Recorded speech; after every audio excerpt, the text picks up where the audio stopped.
psychiatry and forensic psychiatry. He was a trustee on the board of trustees of the APA, representing underrepresented minorities. He has an interest in social psychiatry as well as the social determinants of health, inclusion, and health equity. He served on the governance in the Society for the Study of Psychiatry and Culture and has arranged several documents and sessions addressing the need for psychiatric care and psychiatric health disparities. So thank you and welcome to our esteemed panelists. So over the next 4 minutes, we're going to be sharing a video. And this video is a compilation of several video clips that our communications department assembled for us. And that will be the basis for launching a very intimate and personal discussion. So if we may start our videos, please.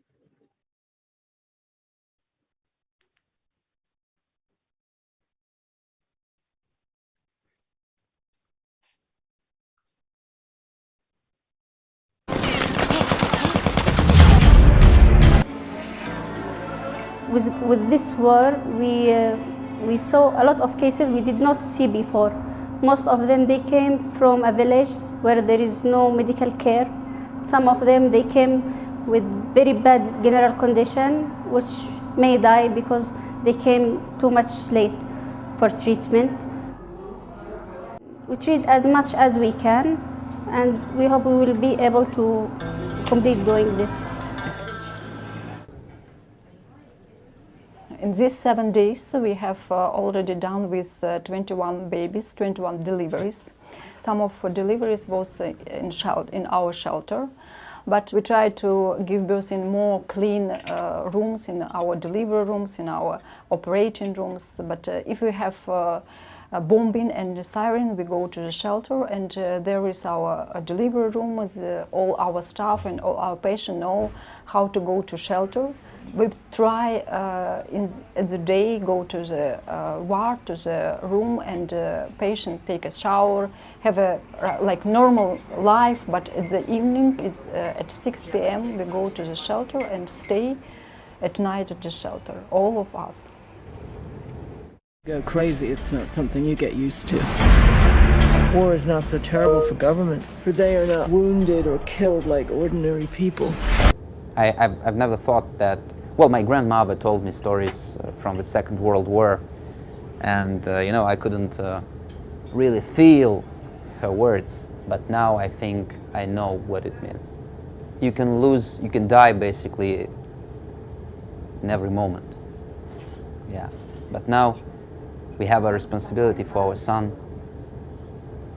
and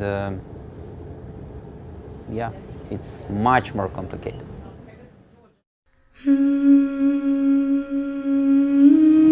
This is a country which is now on its knees.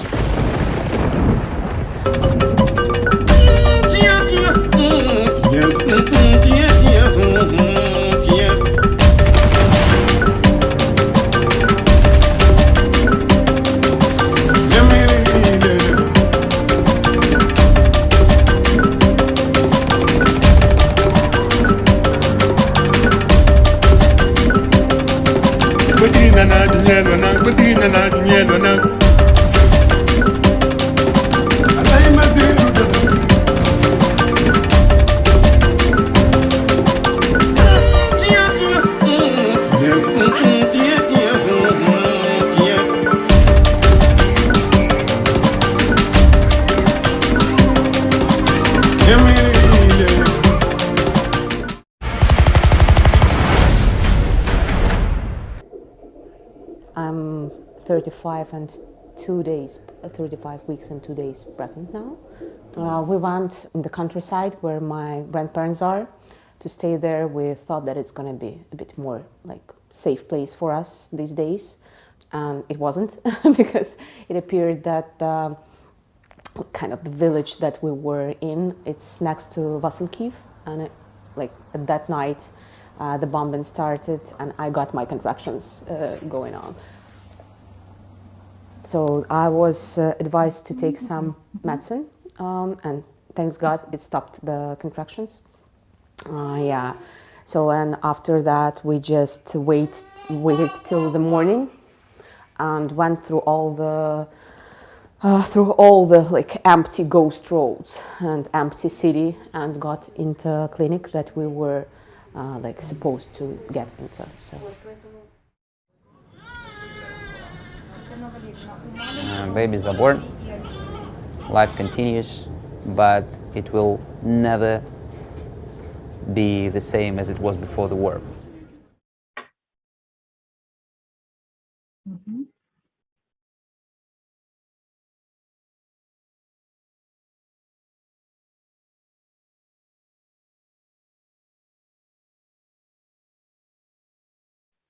Okay, thank you.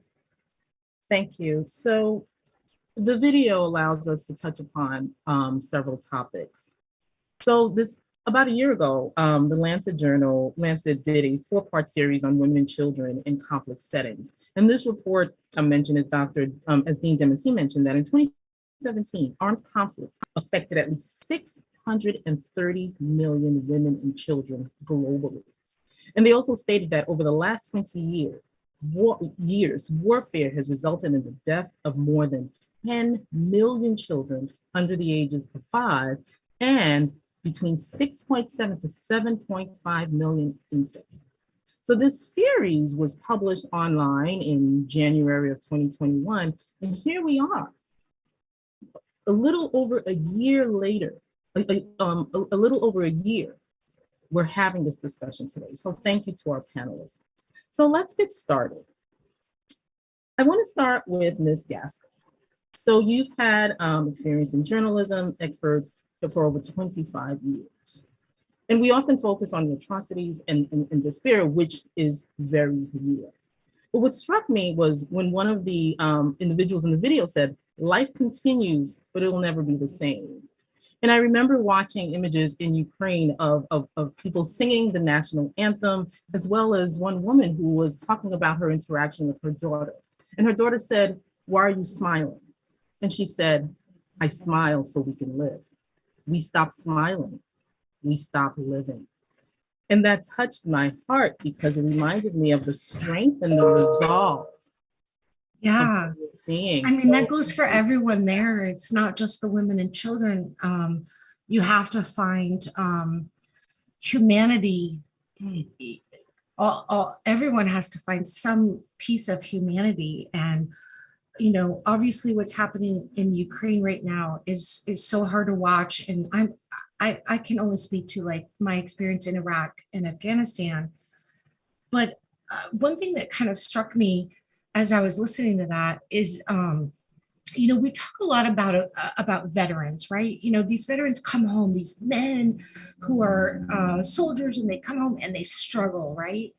Mm. Think about what the women and children struggle with as well. You know, these are grown men who are struggling with what has happened, what they've seen, what they've done, you know, with being shelled or being having their family killed or not knowing how they're going to get food or whatever. And then, you know, you talk about, you know, all of our vets, which are super important, and then take that to a different level and think what that does to the women and the children. And that to me has always struck me in a war zone. And like I said, my experiences in Iraq and Afghanistan, and I can talk about that, but I have a lot of friends and colleagues who have covered global conflicts across the world. Chris Hondros was one of my best friends. And I remember when he covered Liberia and Sierra Leone and all these conflicts. This was decades ago. It's the same. It's the same. We know what happens. I don't know how we could stop it or fix it or make it better, but you look at any conflict, even back in the Middle Ages, it's the women and the children. And it's not just about the warfare. So I saw that firsthand. And if I may, I'll give you a few things that really struck out at me. And I'll, you know, sometimes I get emotional because it still sticks in my heart so bad. But like in Iraq, as a woman, well, as a man, I should say, you couldn't really talk to the women. So all these soldiers or even You know, all these soldiers, they couldn't really help these women because you weren't allowed to be around them. You know, it's a cultural thing, right? And so I, as a woman covering a war zone, there are disadvantages and then there are huge advantages covering a war zone as a woman. Which when you look at who's covering this war in Ukraine right now, a lot of women and women in war zones, and I could rattle off 10 people right off the top of my head who are doing great jobs. Women need to start covering this stuff. The men were not allowed to go in the kitchen or go in the bedroom or go in the back of the house or anything.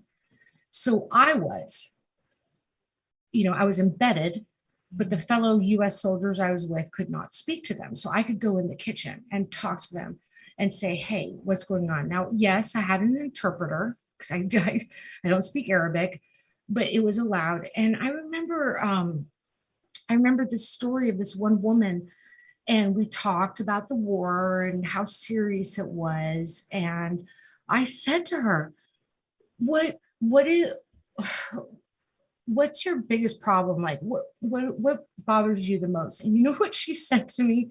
She said, my kids are driving me crazy, because she had to take care of her 3 or whatever it was children in the middle of a war zone. And she had to feed them and she had to keep them somehow like just not driving her bonkers. And think about in your real life, and I don't have children, but I love children.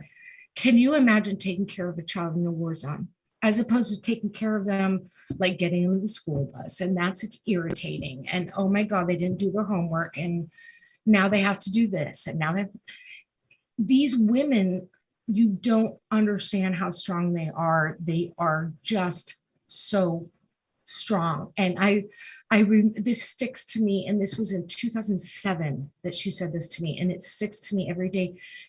And we had a good laugh about it. I think it gave her a break because she couldn't complain. But she said to me, because the kids can't play outside, right? They can't play outside. There's bombs. They can't go in the field because there's, IEDs. They can't, the father's gone. They have to discipline. There are all these things that these women are dealing with in a war zone that you don't even realize how small, but yet how big they are. And it's not just about feeding your child and giving them medicine, but it's like giving them a spirit so that they're not broken. And one other story that I would really like to mention is we were on like a nighttime raid once, and they're raiding the houses of like bad guys, right? And of course there's women there, of course there's children there. And as we were leaving, this woman had this infant child. I mean, couldn't have been more than 6 months old. And I had this big water bottle and I gave it to her, thinking like, here's some water for you and your child. And one of the US soldiers that was with me said to me, kindly, but he said, you should think twice about doing that, because it's a US water bottle. And when Al-Qaeda comes in, they're going to know that we were here and that she had contact with us, and that might put her in danger. And that blew my mind. I just wanted to give water to her and her little infant child. And he was just like, these are like corners that you can't see around, where you're thinking you're giving a woman water. And then he's like, no, you'd be surprised that they will see that. And they know the markings of the bottle and such. And that changed. That I had to like kind of sit and think for a couple of days about how you approach covering a war, because you want to tell these stories, but you have to protect them in the same sense. And I met this wife of a general, and she gave me cooking tips, and she was cooking for all his soldiers and keeping them going. And I was just like, how do you do it? I mean, there's just so many little little things that it's not just like the woman showing up with her child, you know, it's the everyday process. If you're getting shelled, or if there's IEDs, or you can't walk to the store, right? First of all, the store is closed and it's not safe to walk there. And you just don't know who's the enemy. And you know, there's just so much to it that these women really, really have to navigate that. I had a hard time navigating. If I had 3 kids, I don't know how I would navigate that. And they're all strong. I mean, they are really all strong. They probably would take up arms if they didn't have to take care of the children. And those statistics that you just gave, I bet they're probably double what you just said. To be honest, they really probably are. And you look at Ukraine right now, and a lot of the women want to go back. They put their kids in a safe situation, somewhere probably in Poland or with a friend or whoever. And there's a recent story I just saw today where they all want to go back. And then you can look at like women in combat. I mean, that's people will always, oh, women in combat. They'll fight. They'll fight. They'll fight for their kids. They'll fight for their families, and they'll fight for their country. And they're strong. They're really, really strong. And they cook, and they change diapers, and they carry their kids. And I was never more proud to be a woman than the times that I was in combat.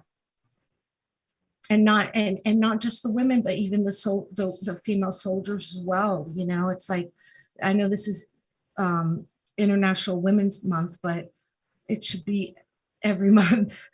You know, it's just, and it's the same across the globe. This is, you know, I can speak to my experiences in Iraq and Afghanistan, but it's the same across the globe. And I just thank you so much for holding this really important discussion. And thanks, Dawn. Dawn's a longtime friend of mine, so if she ever calls me and needs something, I do it. But yeah, God bless all these women and children. And look, the men are good fathers too. You know, this isn't about like, oh, you know, the men, do you think these men wouldn't want their kids home and to play with them and do all that? But it's hard, but yeah. I mean, you really, thank you so much. You really shared a lot of the strength and the spirit and the resolve. And it's day-to-day activities, right? I mean, the woman saying to me, my kids are driving me crazy, was in an honest moment. And she was so honest. She was like, if I could just have them out of the house for an hour, you know, and her husband was gone and she didn't know if he was alive or not, but you know, just take a break. And we all sit here and talk about self-care, right? That's a big thing in this country. Like, take care of yourself first. You know, when you're in a war zone, you don't really have that option. No, I mean, this concept of continuing in daily activities, I can imagine how hard it is in times of war. But to play a game or to soften something. Yeah, read a book. Or to smile, right? Yeah, or smile. Oh, you're right. That's a great ending. To smile. It takes a lot to smile, but you have to. Yeah, and we add to that another level of complexity, and that's COVID. That is still, we're still in a, so Dr. Geyer, if you can just continue this conversation.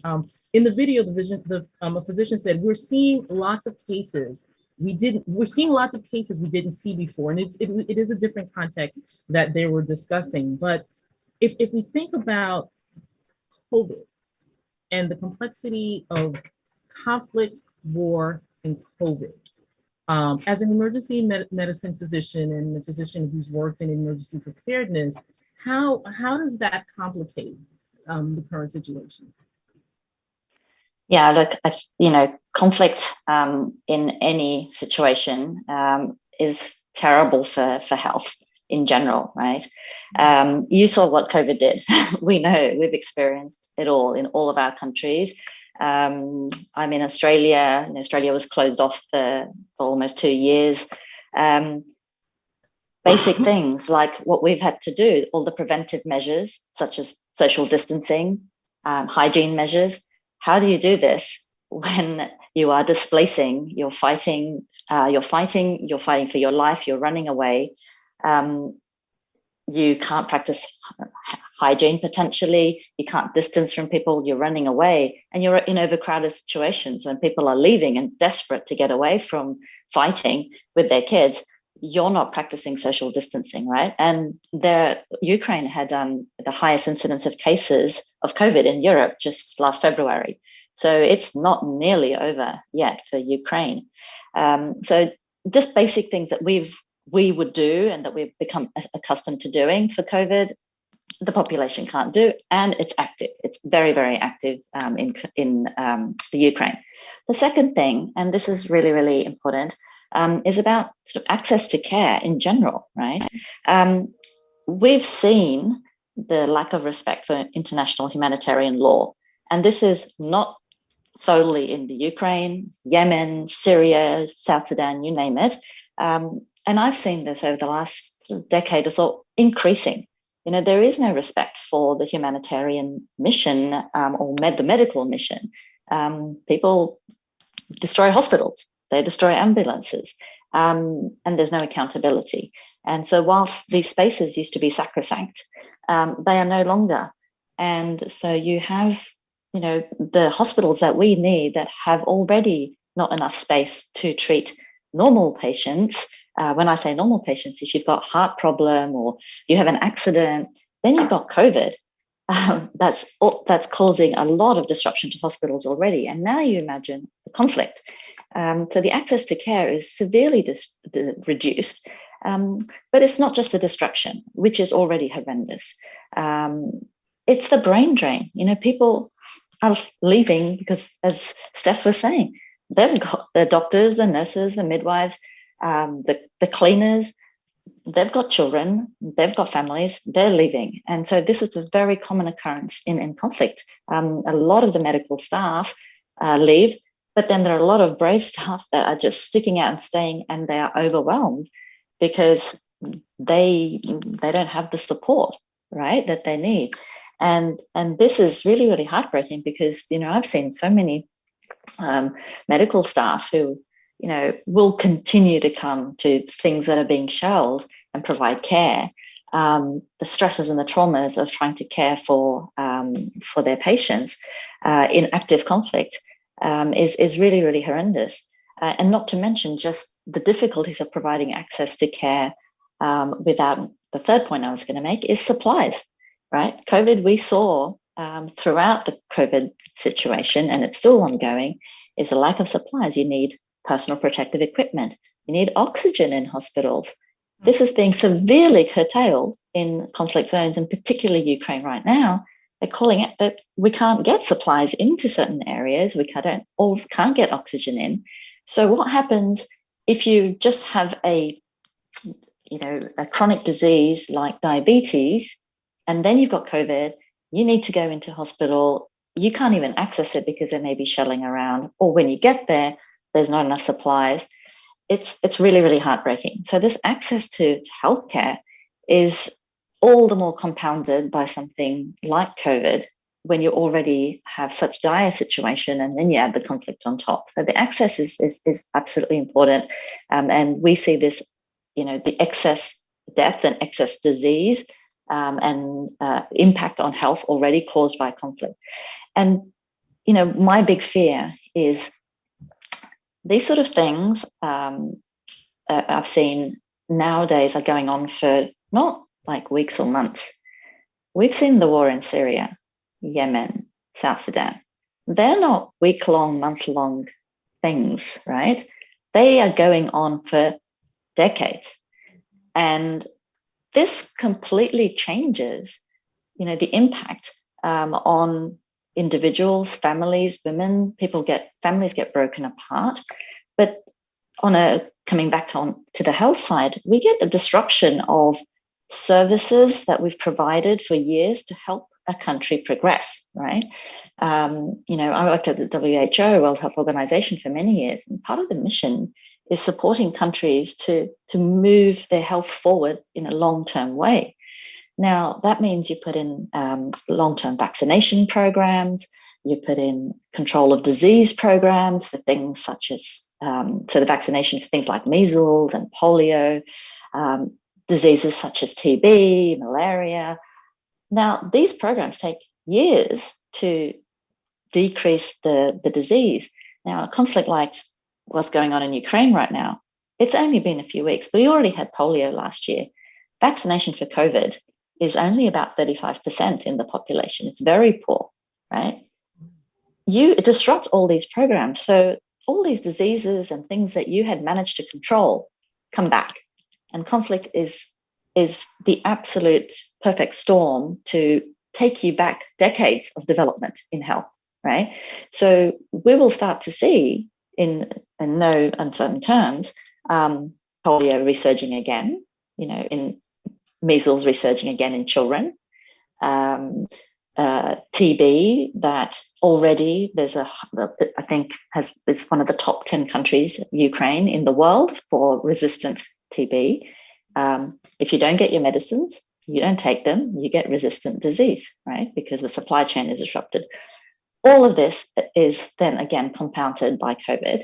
And I can't stress enough the long-term impacts, the short-term impacts of just you get injured, you're fighting for your life, can't access health services, but then the long-term impacts on children and women in particular, because they really rely on preventive services, antenatal care, vaccination programs. And finally, you need water, you need sanitation. If urban warfare and there's targeting of infrastructure, well, your taps don't run. How do you wash your hands? How do you practice, hand hygiene? How do you, bathe and look after your children as you're running away? There's no water. COVID has put such a huge burden, as I've said already, without conflict on many countries. And now you put the conflict in and it's crippling. Thank you so much, Dr. Geyer. And that leads us to a discussion. You talked about access to care, fragile infrastructure, stress and trauma, low rates of vaccinations, and uptake in measles, polio, resistant TB. So now we add to that pregnancy.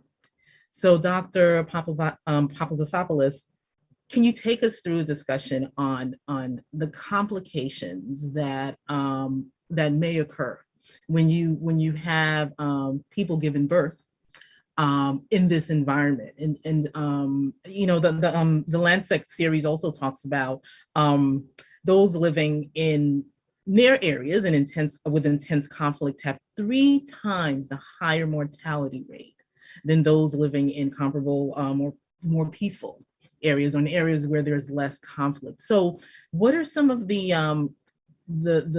outcomes that we will see in terms of not only stress, but the social determinants that are combining with infection? What impact would that have on maternal outcomes as well as child outcomes? So, pregnancy is a very sensitive time period for, women in general, right? You're carrying a baby. Some women are also already mothers, so they're thinking about, their other children. So when we're talking about stress, there is so many different things that are going on through a woman's mind. And let's add war. I mean, I can't even imagine what a woman would be going through during, her pregnancy in that scenario. If we want to talk about basic, biology, just like what effects do stress have, on pregnancy? I mean, it's probably endless. We can start with, stress giving you high blood pressure, right? And we know that high blood pressure is not good in pregnancy, can lead to diseases like preeclampsia, which is a pregnancy disease of, high blood pressure, can lead to seizures. Seizures can lead to trauma, no oxygenation to, your baby in your belly. These are very serious consequences. We see them in every day. Every day we see them here in the United States, but, I can't imagine the effects that war would have on that itself. We also know that, I'm sure, with stress, there's also an impact, obviously, on the development of the fetus. So, there could be impact on brain development, future, behavioral, consequences. Preterm labor is another issue that could occur because, a woman is in a high stress environment, especially in a war zone, right, where she's literally fighting for her life. The other thing that I do see with women in general that are stressed, I see that, unfortunately, because we are constantly thinking about everybody else, again, our children, our pregnancy, we kind of neglect ourselves. So there's another big issue to think about there in terms of, your mental health, right? We here are always talking about how, mom's mental health really, really matters. And it will always, it comes first because your outcome of your pregnancy and, the future of her, family it's a major impact to have, like good mental health. So I know in a war zone that's probably very, very, very difficult to maintain, despite the fact that women are just so resilient, and you see it all day, every day in my practice, in the clinic, and I hear it from my colleagues all the time. I mean, women are super, super resilient. But, that doesn't mean that there is an impact on, what they're living through. We also have to think about other things that stress impacts. Let's say you are lucky enough to find a safe enough space to deliver, your baby with no complications, which we know is, not necessarily a guarantee, even in, an environment where you have, full resources. Right? Think about even the after effects of that. These women, maybe, like we were saying before, maybe they don't have water, maybe they don't have enough nutrition. How are they going to breastfeed? The stress of even trying to get your baby to latch on during, breastfeeding, producing milk. And then if you're not getting enough milk, where do you get the formula? How do you feed your child? So, stress is not a small thing, in general. But for women where they have no outlet, no safe space, I mean, that's difficult. I can't imagine, being in labor and not knowing where to go. And there is one more thing, I thought about actually while I was, discussing this, is transportation, right? So let's say you're stressed and you have to actually get to a place that may be safe. How do you get there? How do you get there in a war zone? How do you make it? And then you put your hands in people who are hopefully working there, who know how to deliver a baby. You don't know who's left there who may be able to deliver a baby, and there are many complications to a delivery that not anybody can do. So it is a lot. It is absolutely a lot. No, you raised some great points, Dr. Gari. Did you want to add to that? I saw your hands go up. No, thank you. In the video there was an obstetrician gynecologist who said, we treat them by day, and then after 6 p.m., we go to the bomb shelters, right? So can you imagine caring for people in this environment and timing when the deliveries are?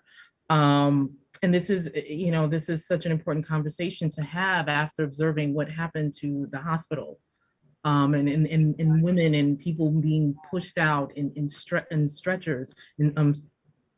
So now, you mentioned stress. So, Dr. Viswanathan? Can't see you. Are you Dr. Vis? Yeah, thank you, Dr. Bhutin Foster. A special thanks to Ms. Dawn Skeet Walker for really amazing work in putting this excellent panel together. There are 3 points I would like to make. In health, we talk about primary prevention and secondary prevention. Prevention is the most important treatment. And an important aspect of preventing wars, as well as a number of other social evils, is we have to elect more women leaders. And if we do that, I think a lot of these problems we are discussing today will be solved. Let me give an example. More than 10 years ago, I had the privilege of listening to President Ellen Johnson Sirleaf. She was a Harvard commencement speaker, and I was just 15 feet away from her. And it was really one of the most memorable experiences I had. As you know, Ms. Johnson Sirleaf was the first woman to be elected leader of any African nation. But the main thing, which is more important, and that is what she did before becoming president. As all of you know, Liberia had years of civil war, and there were child soldiers. People were committing atrocities against their own people. And what Ms. Johnson Sirleaf did was she organized all the women in Liberia, because she realized all the soldiers, they had mothers. And hopefully, even in the worst of circumstances, mothers have more influence. And so the main thing is the women needed to be organized. She organized them. And so they, as a united front, they persuaded the men to lay down their arms and come to peace talks. And actually, when the rivaling factions met, they surrounded the parliament building, all the women. So they said, the men couldn't exit till they laid down their arms. So this is a remarkable, achievement, right? It's also very risky, because the women could have easily been killed. And in fact, for this work, she was subsequently awarded the Nobel Peace Prize. And the important things to note here is organizing women. Women have power, but it has to be recognized and organized. The other thing is the non-violent means by which she achieved this in a country which was at that time very prone to violence. And there are other examples of women leaders, which who are usually women are more conflict resolution prone as opposed to straight away going to arms. So that's important. The second important thing in terms of prevention is capacity building. Dr. Demisi is well aware of it. We have to, once wars break, then it's very hard for us to begin responding in terms of healthcare, including mental health care. So we have to build the capacity for it. And the problem in many of these places is you're not going to get any trained mental health professionals. So we have to really train low-level people. This is important for any health. The same person who administers vaccination, or delivers anti-TB medications can also be trained to provide, some simple mental health interventions, and this can make a big difference. The third thing has to do with Ms. Gaskell alluded to sensitizing people. Obviously, a lot of focus is put on the mental health of the soldiers, which I think is important. But we should also pay attention to women and children. In most of the times, women are not the main combatant force, but they suffer inordinately, and not simply from the uncertainty and the bombings, but also we all know that women and children get targeted for violence, and the violence becomes even more extreme when the soldiers view them as somebody not belonging to their group. And so we have to be sensitive in making sure we pay special attention to developing programs geared towards women and children. Thank you. Thank you. Thank you. Thank you very much, Dr. That is really important. You talked about the need to organize, the need to give opportunities to women for leadership. And Ms. Gaskell also talked about the importance of having women reporting the stories and sharing the voices of other women, because there may be some additional connections there and some insights. As well as can I interrupt for 1 minute? Yes, please. What you guys are doing makes the story more important as well. So Dr. Geyer was saying about Syria and Yemen and how it's kind of fallen off the news cycle. It takes people like you, all of you, to keep that on the news cycle somehow, because it needs to stay. And she's correct in saying Syria seems like they're suffering. And I'm sorry for interrupting. No. But we, as journalists, we need people like you to help us tell the story, because otherwise the story can't be told. No, thank you. No, that is really important, and which you bring another important point. we don't often talk about stories that are not necessarily in the battlefield, but what happens to women in isolation. So the violence and rape. The video actually had a very powerful, like pointing and moved me, where it says, bullets, rape is less expensive than bullets. And that, that just was just so not new, but just shocking and just painful to hear, right? So in isolation, Dr. Vis, you talked about, and Dr. Gaia also, the isolation that happens and the distancing, right? So if we can talk about that for a moment, raising awareness about the ongoing violence that's happening to women. I mean, we saw it during COVID, right? An escalation in violence, but also underreporting. So during times of conflict, can we talk about that and raise awareness and discuss prevention or empowerment is key, as you said, Dr. Vis, but if we can have a discussion about that, please, because that's not something we often discuss. Yes, please, Dr. Geyer. So one of the statistics that was shown in the video was actually from the International Rescue Committee where I worked. And, in some of the villages in the Democratic Republic of the Congo, 75% of the women had been raped. I mean, this statistic is shocking, but in my experience, it's not abnormal, and that's even more shocking. Mm-hmm.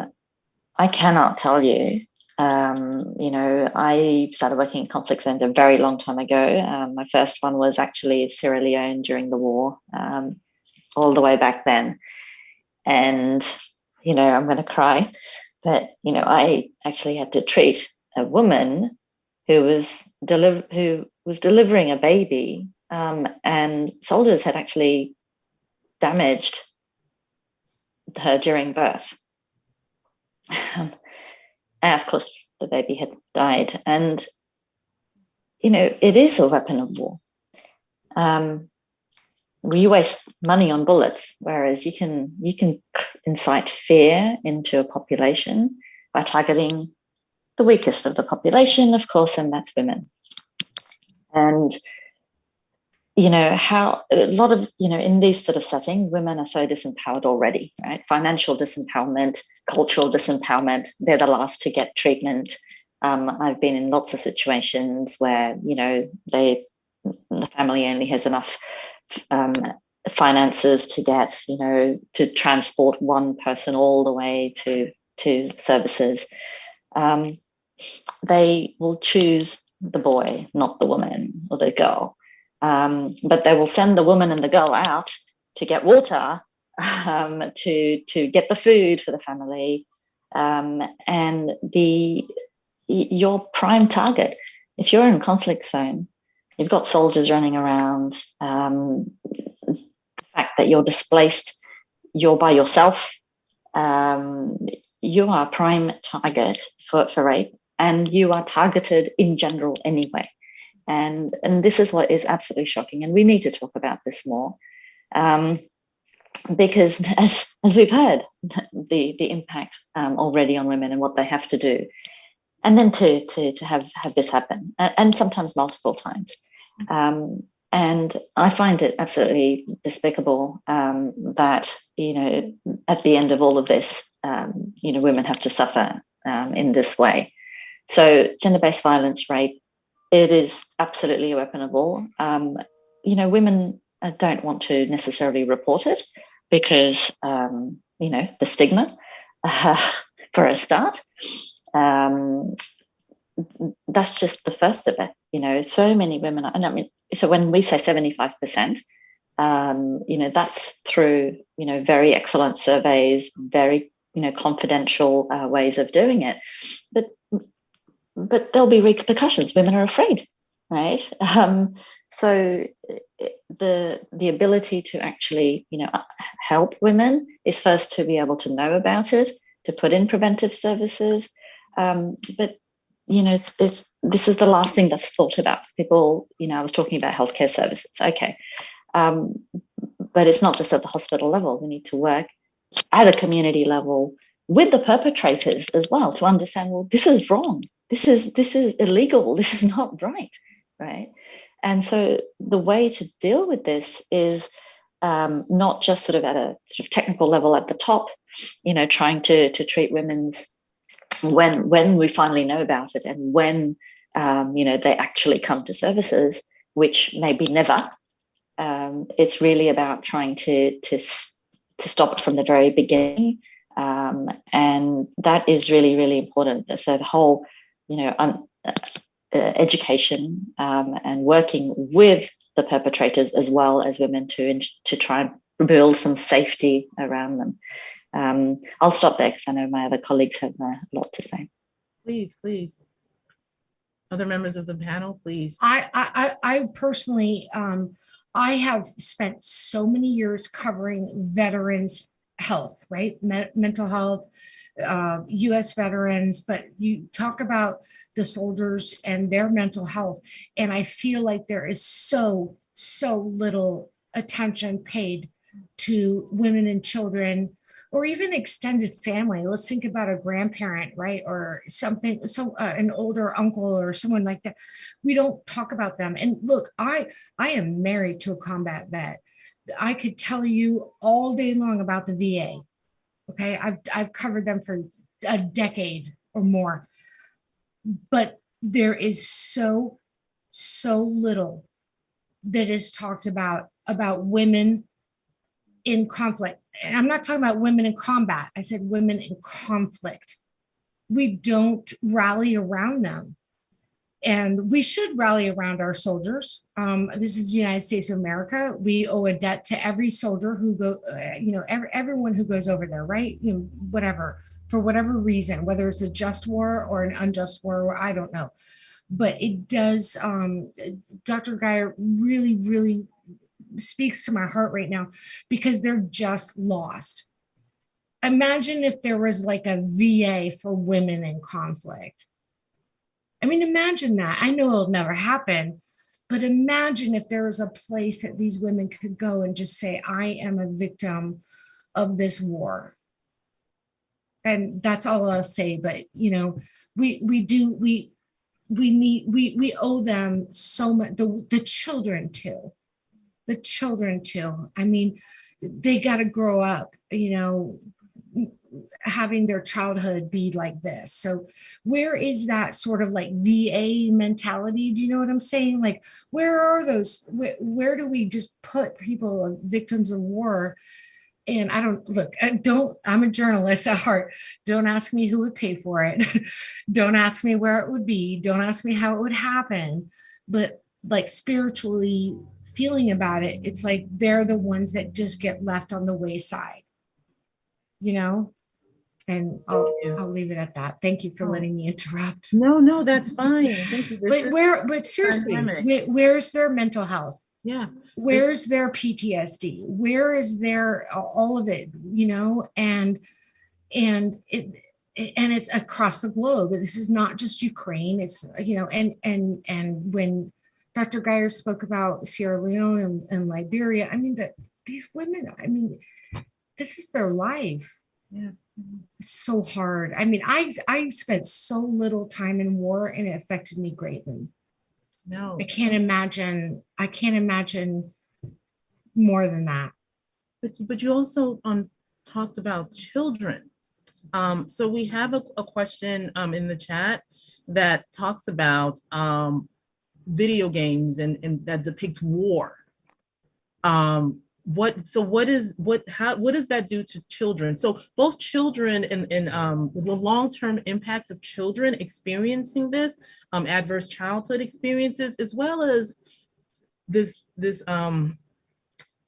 games that depict conflicts. What does it do? Does it desensitize? Are you asking me? Okay. Yeah. I mean, war is not a video game. Have these. Actually, that's an important point. The thing is, unfortunately, many people, especially men, grow up, most of the world with the idea that violence is all right, and especially violence towards women and people are different from them are all right. And so we have to really start, again, going back to prevention. I think in elementary schools, the educational process should start. I don't know whether the UN has something like that, but probably the United Nations should come up with a curriculum, educational curriculum for elementary school, and which those many countries can follow. For example, I think I have actually read children's books about Madame Curie, and I think people have to be they're fascinating, and Queen Victoria, and there are a lot of some of the books are already available. I think we have to in our elementary school curriculum we have to show people should learn, both the boys and girls should learn about women scientists, women artists, women leaders, people who provided a lot of service. This would help them to respect the women and really treat them with dignity. No, thank you. And the question from the chat also goes on to talk about desensitizing that. What it does is it really desensitizes and doesn't allow children to really understand the impact and the severity of war, that, as Ms. Gaskell said, war is not a video game. It is not a game. Another question from the chat is, so long-term impact on children. We talked about or mentioned adverse childhood experiences, and so the long-term, the post-traumatic stress. So what can we discuss that?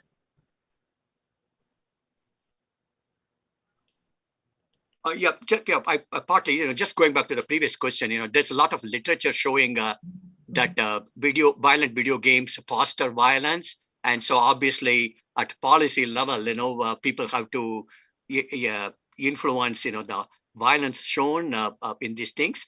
And in terms of the long-term impact, and obviously the earlier the trauma happens, the worse, the earlier at age, in development, that the trauma happens, the worse the outcome is. It's harder to treat, especially if trauma is experienced when children have not developed the language skills.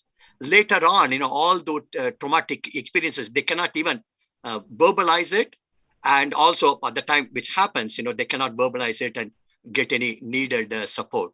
And so also it goes without saying that anybody we see, especially in mental health, we always screen them for the childhood traumatic experiences, because many people will not talk about it unless you ask them specifically about it. I have to jump in. I'm so sorry, but wars are started by global leaders. They are not started by children who play video games. They are started by economic and power and global issues. And I take issue with this a little bit right now, because you can talk about kids who play video games, but it is the adults in the room who start these wars. It is not kids playing video games. And yeah, maybe they join the army for that reason.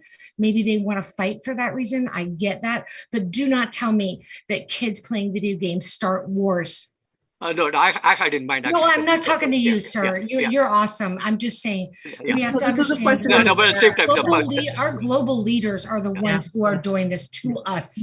No, thank you. To our families. To our families. My husband's a veteran. To these kids in Ukraine. This is not like a bunch of young guys want to start a global war. These are our leaders. We need to pay attention to our news. We need to vote. We need to get good people in and out of office, blah, blah, blah. I know I'm talking about the journalist aspect here, but I think your question is fair.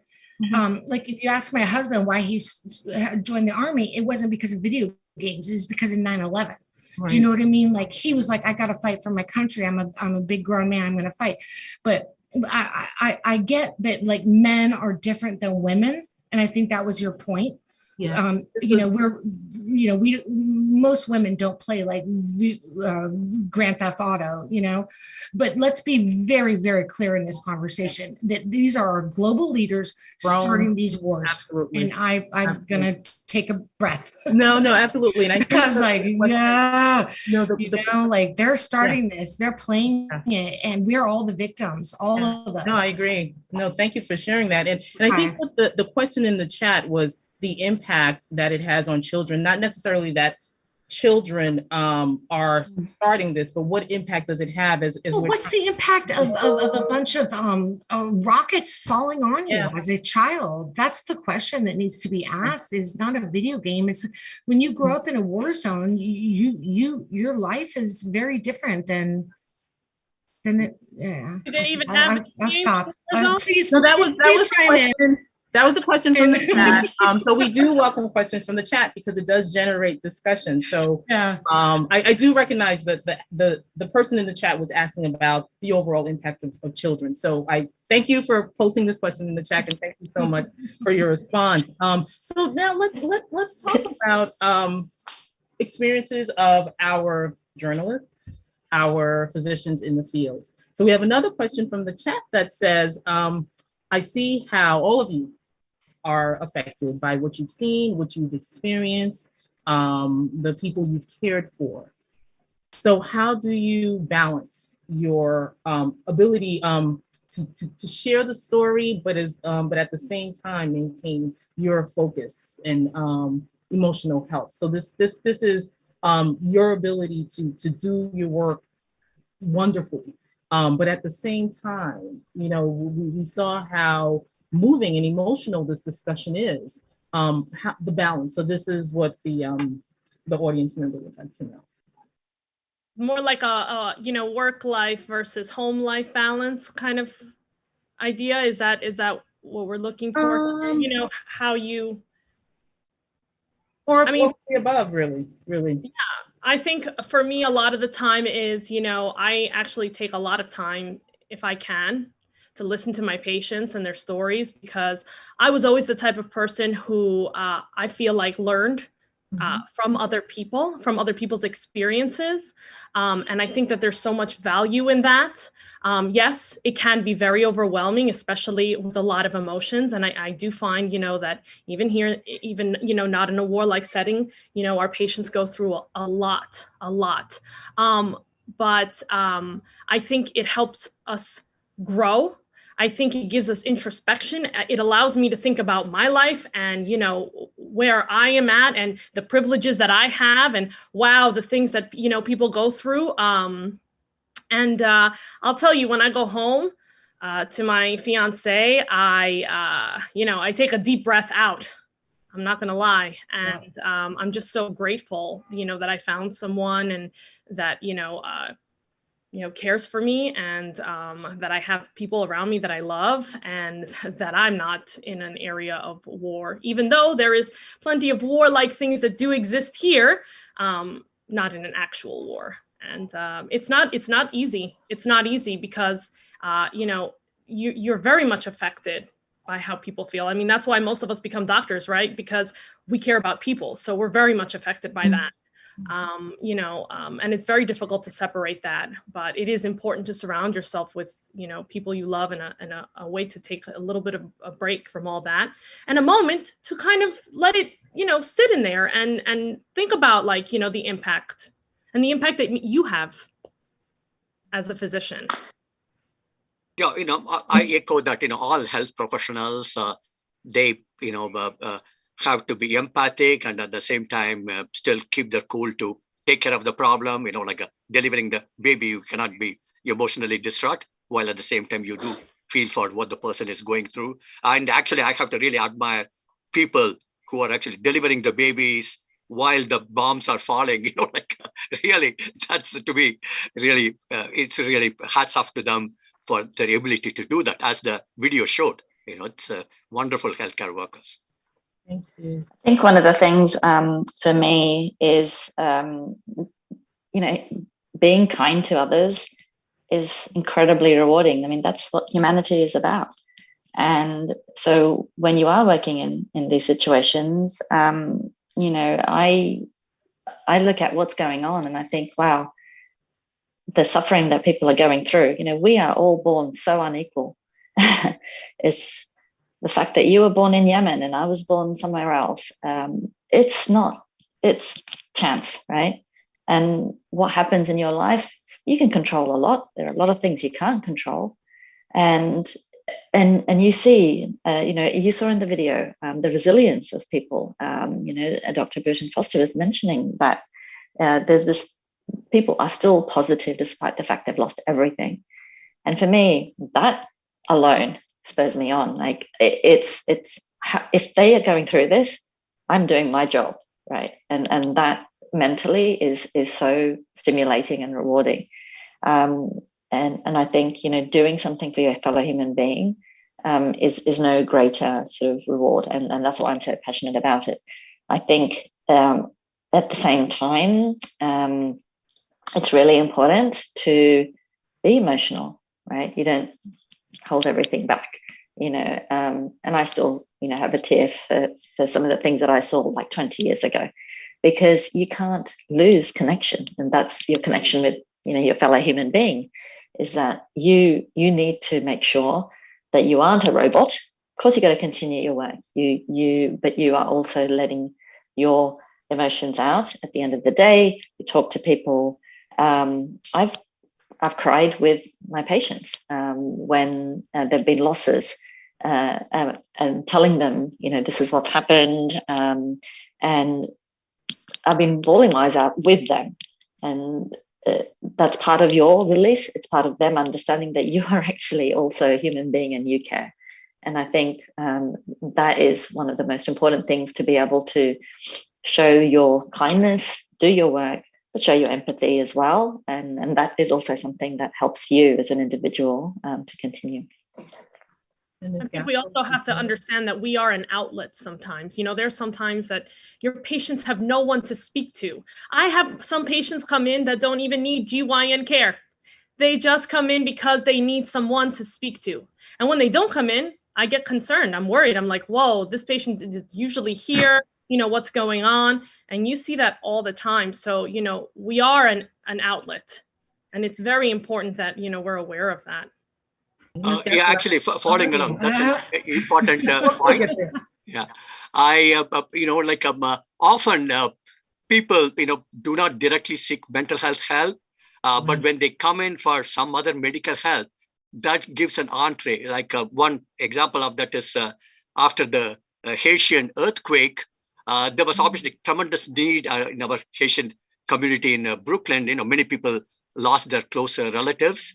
So what we did was we went to the churches and we basically offered to measure their blood pressure, and many people came for that. But in the process, we also would screen them for depression, and then, you know, if they agree to it, you know, then we refer them to our clinic. So for further follow-up. If we had just gone there as a depression screening, I'm sure we wouldn't have had that many people show up. So that's important. Much of the mental health care is delivered in primary care settings. You guys are so amazing. I have to say, if I may, when I was asked to get on this panel with all of you distinguished medical people, I was like, well, I don't deserve this. I want to tell you a really weird story, and I think you'll all appreciate it. When I arrived in Mosul in 2007, the height of the war, and I was with these US soldiers, they were getting shot at. And one of the guys, the bad guys from Al-Qaeda, right, he got shot too. And his hand was completely blown off. And I remember going into the medical tent, and the doctor came in, he was exhausted. And he came in and he said, and you know, Geneva Conventions, you're going to help him, right? And he said, he said to the interpreter, what hand is he right-handed or left-handed? He was right-handed, but his left hand was blown off. And the doctor started screaming. He was just like, God, blah, blah, blah, blah, blah, because here he's going to fix up this guy who's going to go back out with his right hand and shoot at US soldiers again. He was mentally upset, but he stitched him up, put him back, and he went back on the battlefield.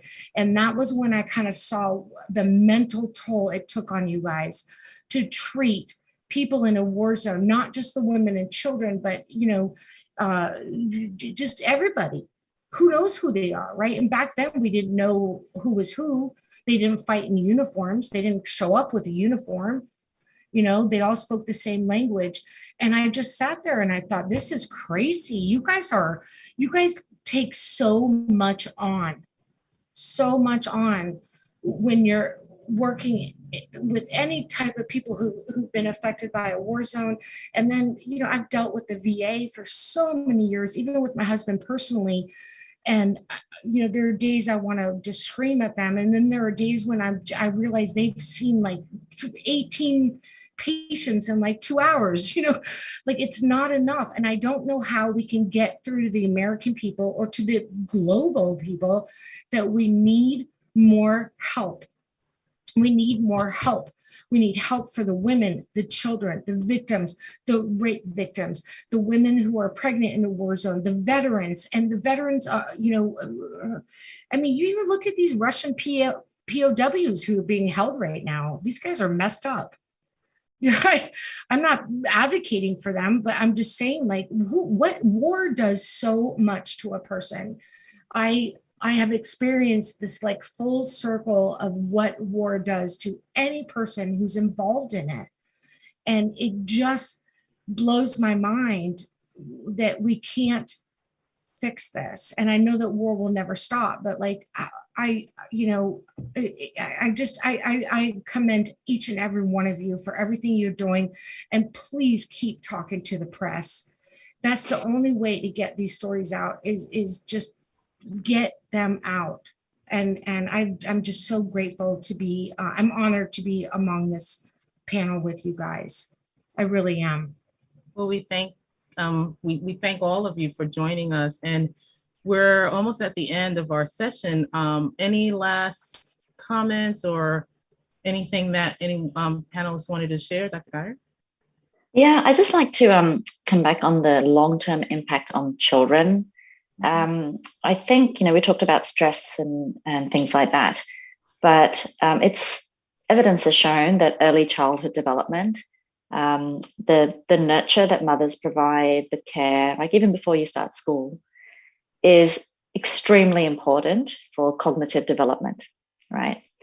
So whether it's weeks, months, and then certainly years of sort of trauma, and mothers not being able to provide that sort of stimulation and the nurture and the care that children need to grow their brains, has a huge, so we already talked about, the basic impact on not accessing healthcare or vaccines, etc.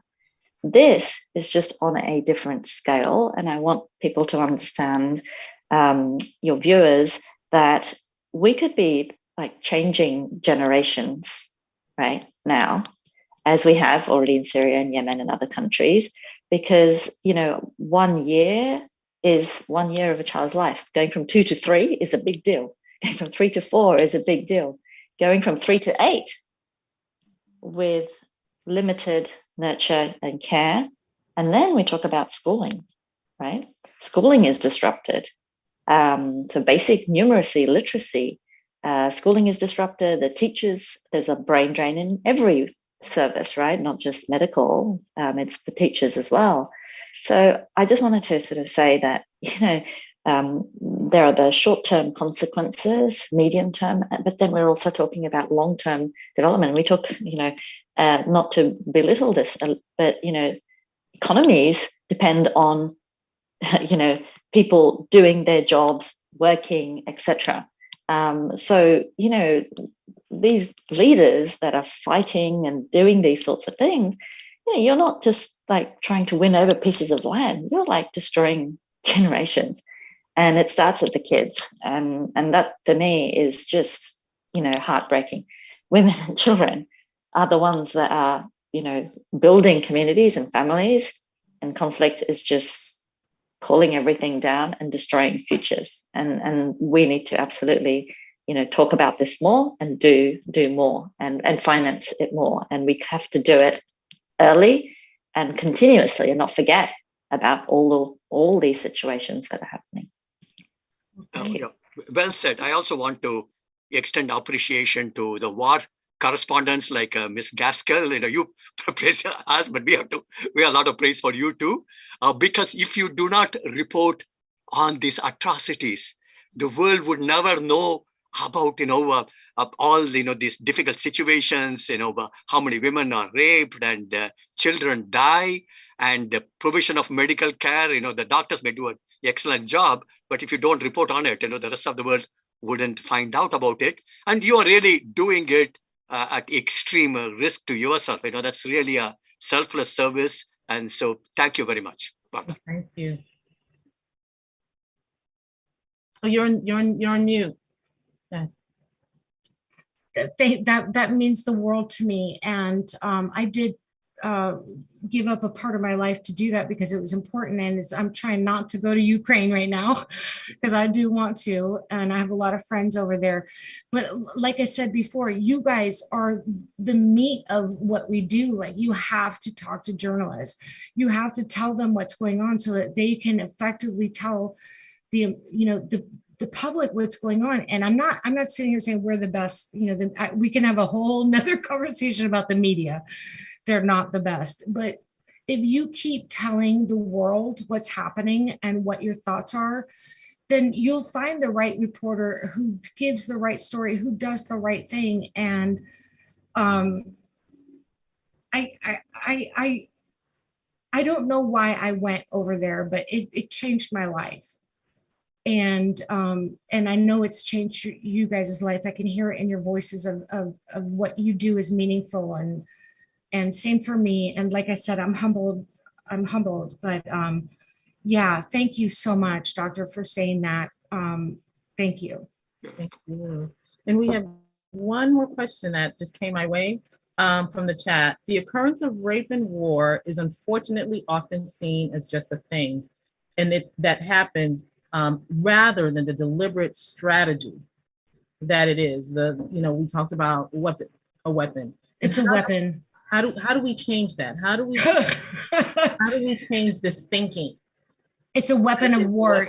My husband is a big historian of war, and I'm sorry to say this, but it is a weapon. It's the same as a gun. It's the same as a bomb.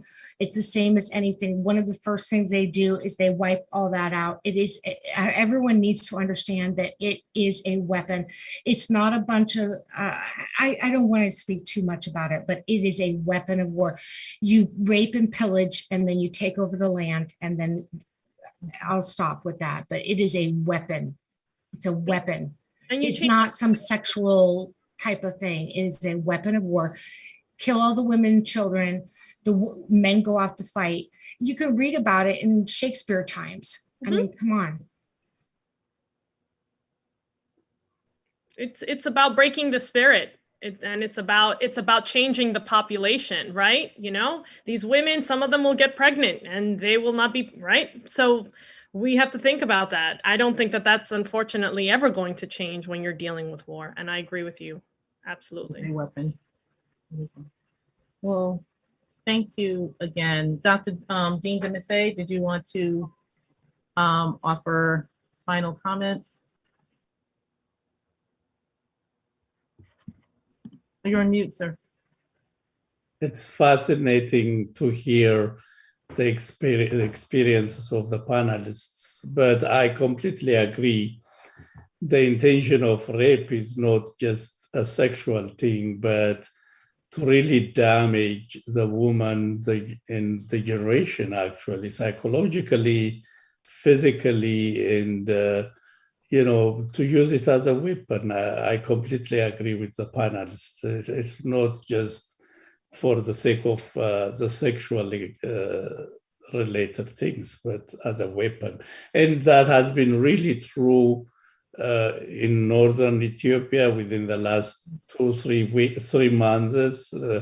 a lot of women were subjected to sexual violence, rape, and not only, they also encapsulate them, and they will not give them access to food and to basic healthcare needs. It's a way of putting pressure on the population, putting pressure on the parties that are fighting against them. So it is a different strategy than really using it for other purposes. It is just as a weapon.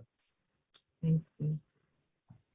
Well, thank you to all of you for taking time out of your busy schedules across time zones to join us and to really share in a difficult conversation, but one that we have to have and that has to continue.